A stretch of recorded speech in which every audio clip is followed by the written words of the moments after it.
RCR, la red que comunica y une al Perú. Anunciado, ya se encuentra con nosotros el doctor Roberto Rodríguez Rabanal, paz decano del Colegio de Sociólogos del Perú, paz decano de los colegios profesionales en el Perú.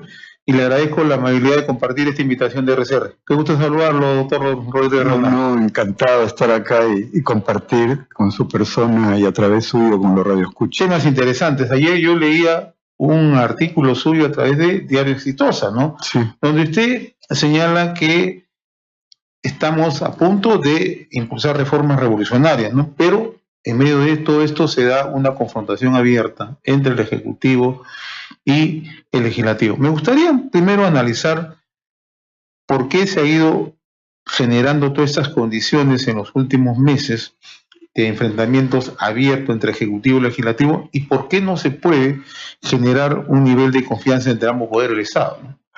Bueno, en realidad el Estado no está en buen estado, para empezar. ¿Ya? Y esta pugna viene de hace bastante tiempo. Yo quisiera recordar muy rápidamente cuando asumió el ingeniero Martín Vizcarra tras la caída, quiero llamarle así, podemos denominarla de muchas maneras, de Pablo Kuczynski, hubo un primer momento en el cual estuvo muy supeditado al ritmo de la mayoría parlamentaria del fujimorismo, probablemente por las características en las cuales fue elegido. Fue la sucesión presidencial. Un segundo momento que creo que ha marcado la pauta en adelante fue los primeros días de julio, cuando empezaron a difundirse los audios de los denominados hermanitos y quedó claro que no eran los ampones comunes y corrientes, sino que detrás de la banda, de la organización criminal de los Cuellos Blancos del Puerto, estaban pues representantes del Estado, Consejo Nacional de la Magistratura. Y ayer en una esclarecedora entrevista anoche en radioprogramas, porque hay que citar la fuente, la autora Sánchez, que está a cargo de las investigaciones en el Callao, ha mencionado que se trata de una red donde también están inmersos representantes del Congreso, no quiso mencionarlo porque naturalmente este es un proceso en reserva, pero también representantes políticos, ¿no? Claro, porque en realidad cuando uno escucha organización criminal, ¿qué cosa le viene a la mente? ¿Qué cosa uno se imagina?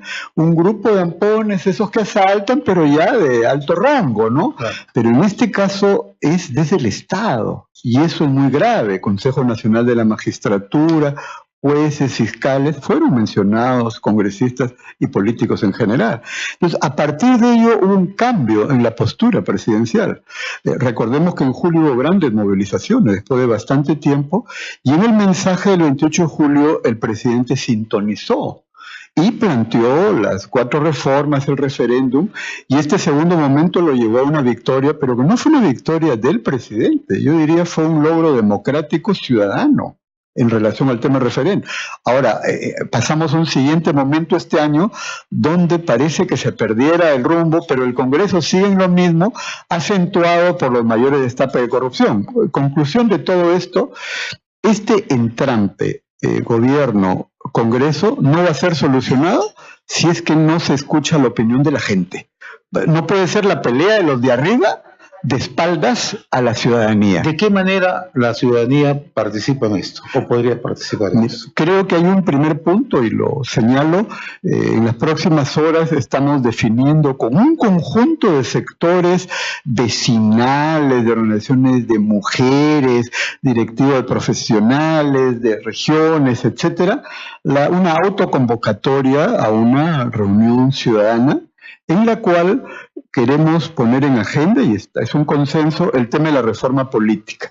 Y sobre la reforma política están planteados 12 proyectos de ley, uno de los cuales ya ha sido archivado, que pueda ser reconsiderado o no. He visto en la Comisión de Constitución, ni siquiera lo quiso someter a votación cuando el congresista Quintanilla lo planteó. ¿Qué pasará? Pero creo que es factible que desde la ciudadanía podamos plantear un conjunto de iniciativas. Quizás de los 11 o 12 proyectos de ley, precisar 4 o 5, y a mi modo de ver, un aspecto clave es el tema de los partidos políticos. La financiación. La financiación por un lado, pero por otro lado, la propia existencia de los partidos, que en realidad no son partidos, son franquicias. Muchos de ellos, recordemos, José, provienen de falsificación de firmas, con casos muy sonados. Y por otro lado, si uno viaja por todo el país, ¿dónde están los locales de los partidos? Eso es algo muy extraño. Yo le quiero contar una anécdota rapidísima. Sí, ¿no? Hace algunos años hablé con un alcalde de una provincia X y le conversamos y me dijo, bueno, a mí me interesa la política también. ¿Y qué estás haciendo? Bueno, la otra vez vino fulano de tal y me dijo que lo apoye y le armé su comité provincial pues con 50. Ah, entonces lo apoya, le dije. No, después vino el otro y me pidió 50 más y le armé su comité provincial.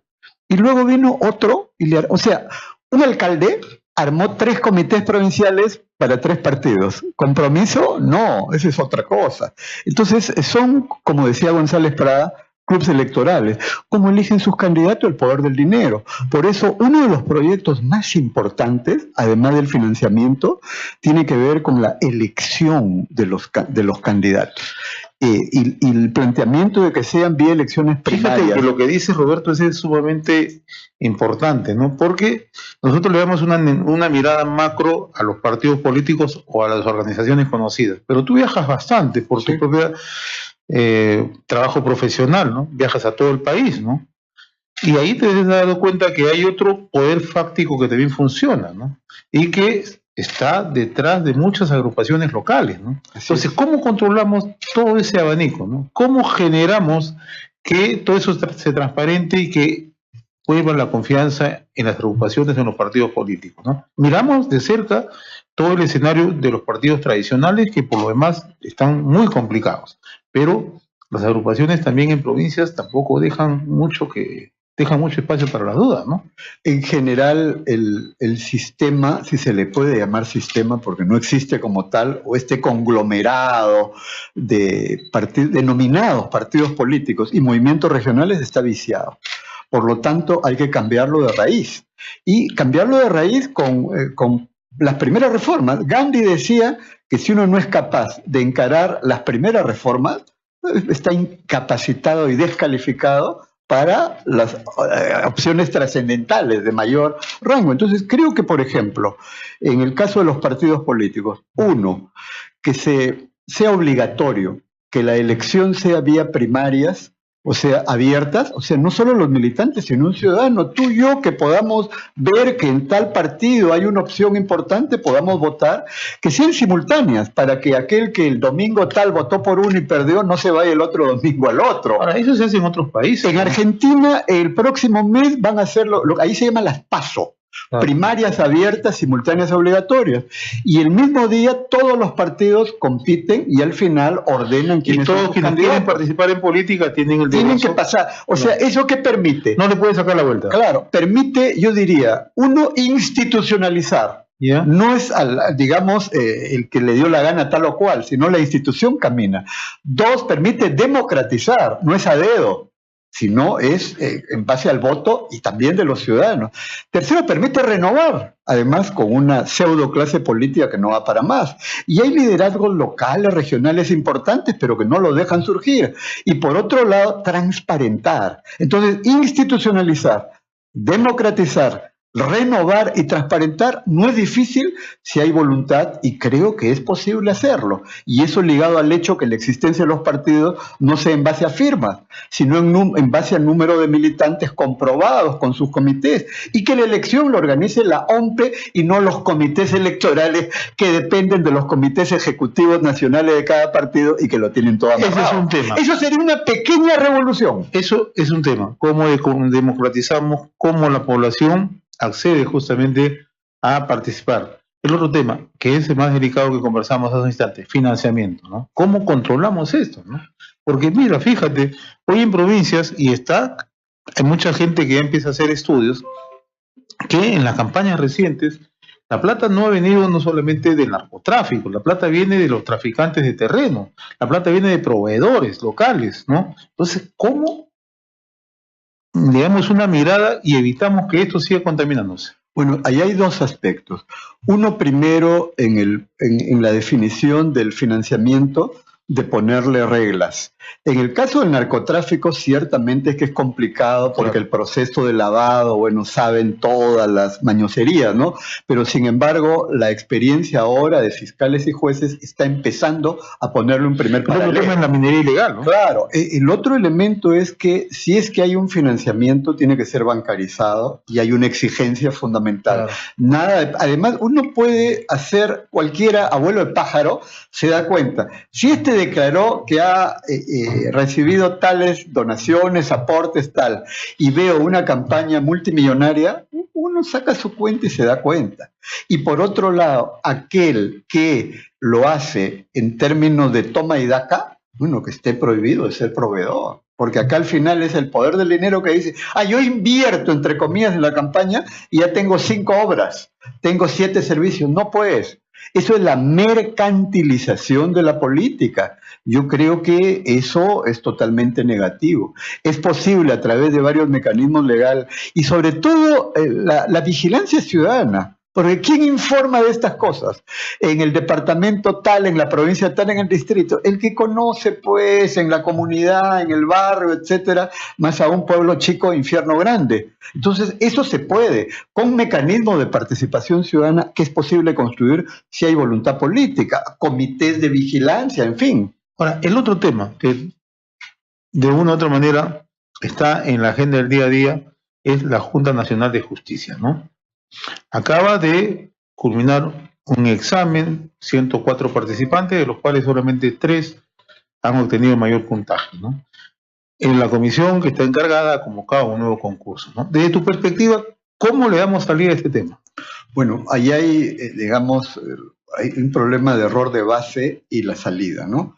Primero, y lo reitero, para mí fue un error plantear de que puedan ser miembros de la Junta Nacional de Justicia solamente abogados. ¿Por qué? Porque los de la Junta Nacional de Justicia no van a ser jueces o fiscales, van a ser los evaluadores. Y en cualquier lugar del mundo, la evaluación para personas que ocupan estos cargos con los perfiles es multidisciplinaria. Y la justicia no es un acto administrativo jurídico, es un valor humano y es un proceso social y cultural, y más aún en un país diverso como el Perú. Ahí hay un primer error de base. Nosotros planteamos como colegios profesionales, bueno, alguna vez una congresista ahí en el Pleno dijo que no nos iban a permitir, sobre todo los sociólogos, porque hay que castigarlos por su manera de comportarse. ¿Y cuál era nuestra manera de comportarse? Decir la verdad y son críticos. Pero ahora, el examen ha sido mal formulado. Yo lo he revisado y con varias personas lo hemos conversado. Ese no es un examen para el tipo de personas que se requiere. Es un examen de conocimientos diversos. Además hay detalles increíbles, ¿no? La pregunta 45-46 o la 46-47 está repetida.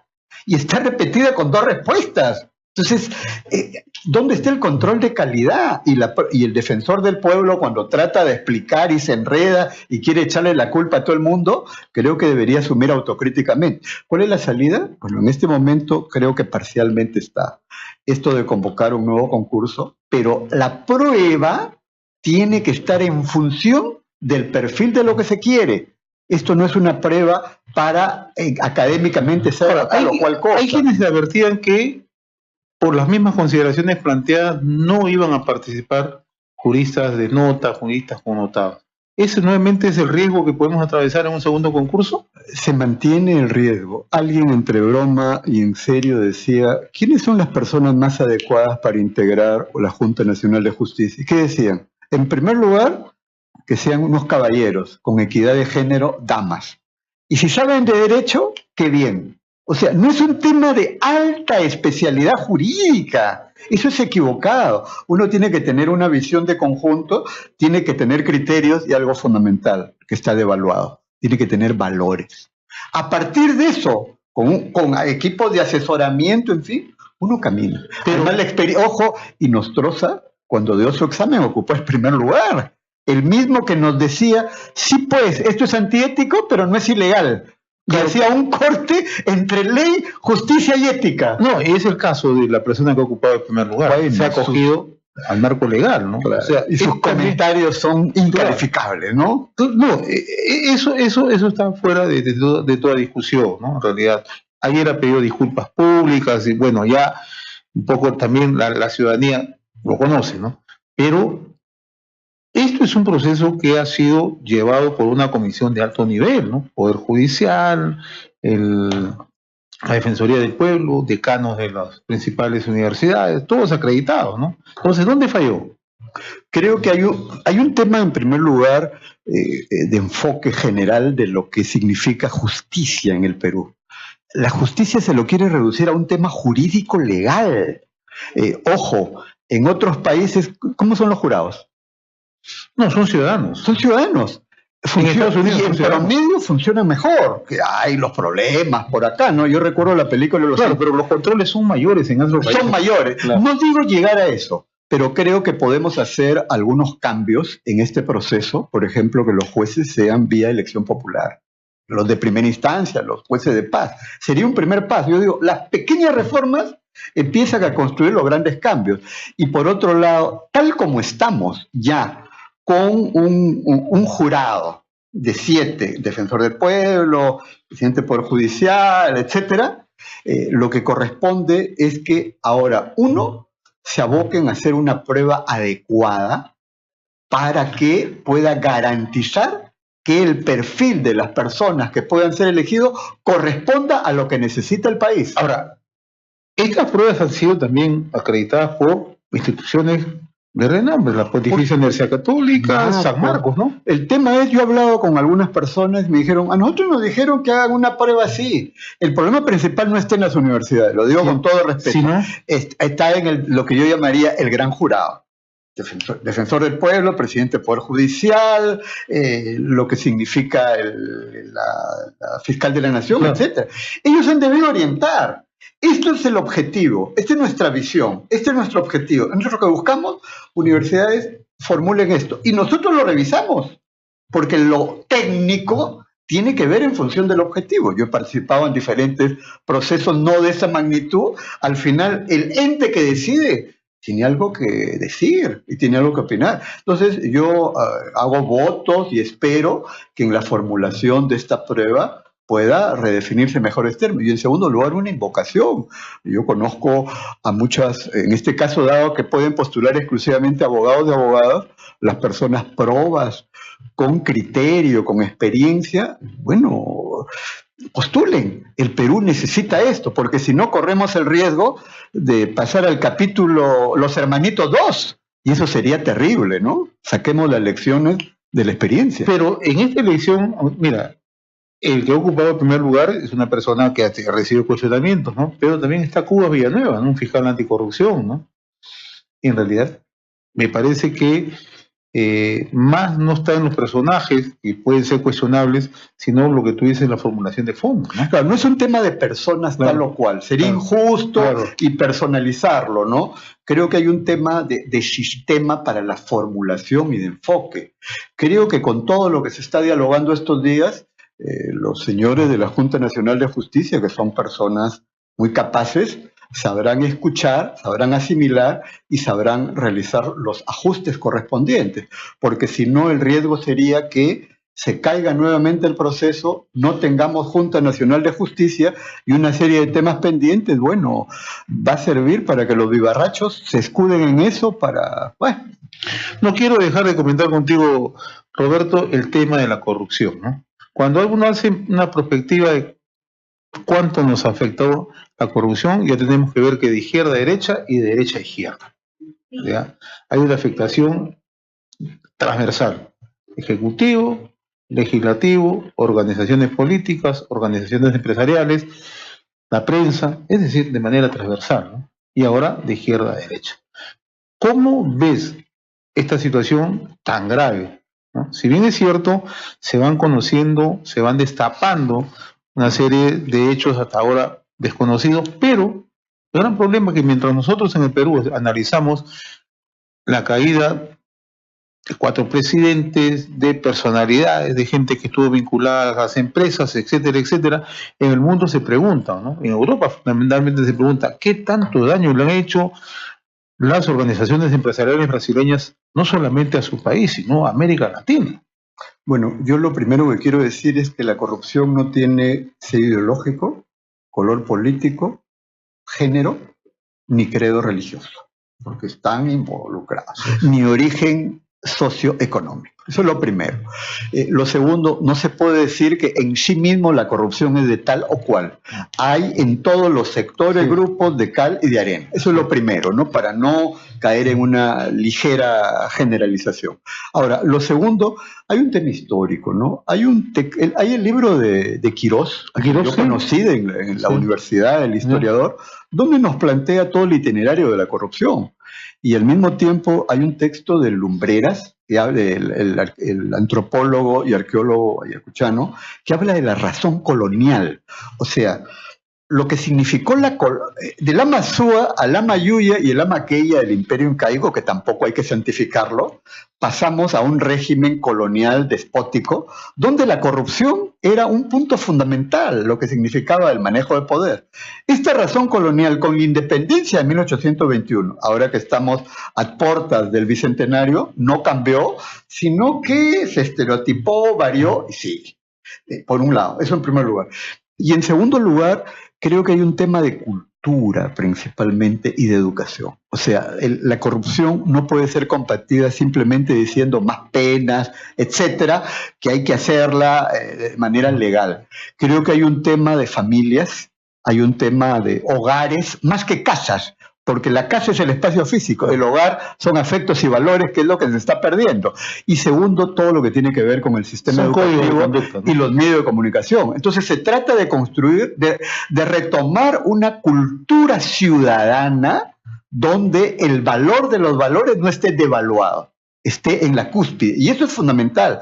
Y eso significa un proceso donde la educación y sobre todo la cultura pesa. Esto no es apretar un botón y decir, ya por decreto se da. Y creo que el debate abierto, por ejemplo, en el tema de la educación, se sesgó frente al tema del enfoque de género. Hay 7 enfoques transversales, y uno de ellos tiene que ver, sin decirlo con esas palabras, de lucha contra la corrupción y valores, se deja de lado. Retomemos los materiales que tenemos allí, y creo que lo mejor es que cada papá, cada mamá, cada hijo, cada hija, predique con el ejemplo. Uno tiene que alinear el pensamiento con lo que dice y sobre todo con lo que hace. Y que nos sirva de lección lo que estamos pasando. No, yo creo que como país estamos a tiempo, no es que sea... Todo el mundo coincide, sí, que es el peor de los congresos que hemos tenido, ¿cierto? Pero podemos abrir una luz desde la ciudadanía. Yo la próxima semana, el lunes, te voy a confirmar de esta reunión, hay nexos en todo el país, y un criterio es que no aparezcan los ilustrados de siempre, por un lado, entre comillas, y por otro lado, los que manejan y manipulan partidos políticos. Hay una ciudadanía que puede darle el punche, las buenas vibras para avanzar. Y hay que especularse, ¿no? Y dentro de ello con jóvenes, que es fundamental. Que es lo más importante, la participación de jóvenes. Roberto, ha sido grato conversar contigo, en realidad, y espero tenerte en una próxima oportunidad. Por supuesto. Estuvo con nosotros Roberto Rodríguez Rabanal, paz decano en el Colegio de Sociólogos del Perú y paz decano en los colegios profesionales en nuestro país. RCR, la red que comunica y une al Perú.